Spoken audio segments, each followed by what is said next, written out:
15 years ago, an American infectious diseases expert predicted a global pandemic like coronavirus would cause pretty much everything that we're currently living through. Dr Michael Osterholm outlined a battle plan to get through it in his book Deadliest Enemy, Our War Against Killer Germs, set to be re-released next week. Dr Osterholm, you've been warning about a pandemic for more than a decade, and yet from SARS to Ebola to now this very severe one, we keep getting caught by surprise and on the back foot. Why?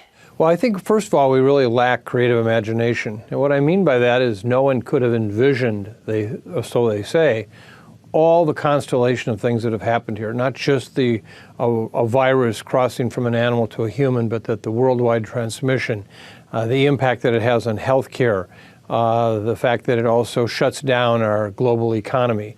And ironically, those are things we actually published back in 2005 in a series of articles I did back then. And then, of course, elaborated on our book in 2017, Deadliest Enemies, where actually one of the chapters is a theoretical kind of scenario caused by an influenza virus, but it could very well be a coronavirus, of which it's exactly the very same. So we should have been able to consider this and be better prepared, but we just weren't. How close is what's happening now to that theoretical situation that you wrote about?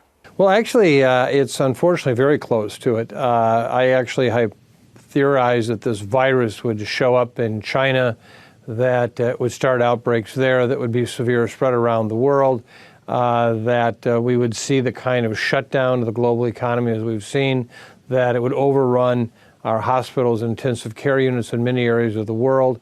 And then, unfortunately, the part where the chapter diverges right now is not really, in a sense, the difference. It's the fact that it just carries it out for what will likely be at least 16 to 20 months of ongoing illness occurring in our communities around the world, which is what an influenza pandemic would do. And I fear very much that reality will catch up with the fiction that I wrote in that book. Is there any way that can be avoided? Well, there really are only two avenues you can take right now. You might say that appear to be on either side of what we can do. One is we just try to basically shut down the world, much like was done at least temporarily in China, in Wuhan. And that, of course, would bring economic devastation to the world.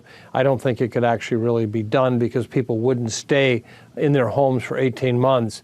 The other side of the coin is one where we just say, okay, it's going to happen, and we let the cases unfold as they might. And then we're really in trouble because our healthcare systems around the world will fall very quickly.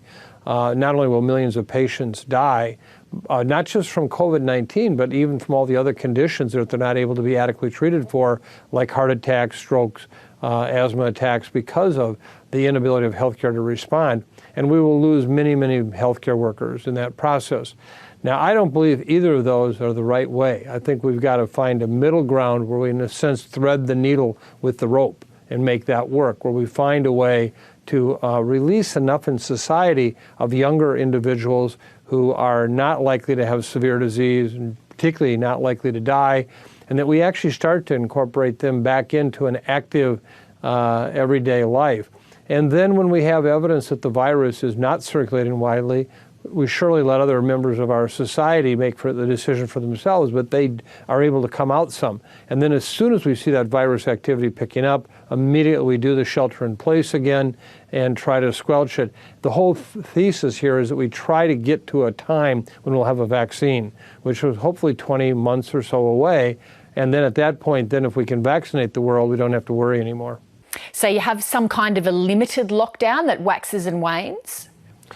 Right. You know, until we have a vaccine, the only other way we're going to develop immunity in the population, and this virus will continue to circulate until we have a high level, is from getting the disease itself. And of course, with that comes all the serious illness, the deaths, and that's what we want to avoid.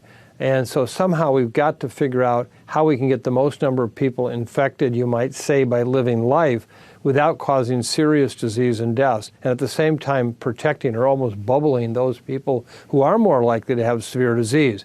Now that may seem like an impossible task, but right now it's really our only choice. Otherwise, either shut down or don't worry. And of course, with the don't worry one will be catastrophic. other recent pandemics didn't permanently change our preparedness for pandemics. Do you think this one might be different? I think it's going to be very hard for us to forget this one. This will go down in our history much like 1918 went down in the history of our parents and grandparents. Now we have the technology to better prepare ourselves. We can make vaccines that, even if they're not the exact vaccine for this virus, they can quickly be loaded with parts of this virus that could make them be more effective. We also know now that we have to be absolutely concerned about our healthcare systems. And what do we mean by surge capacity? We can no longer gnaw our healthcare systems down to the bone. Thanks for speaking to us, Dr Osterholm. Thank you. Hi, I'm Lee Sales. Thanks for watching this story. If you'd like to watch more of 7:30's stories, they are on the left of your screen. And tap on the button below to subscribe and get the latest from ABC News.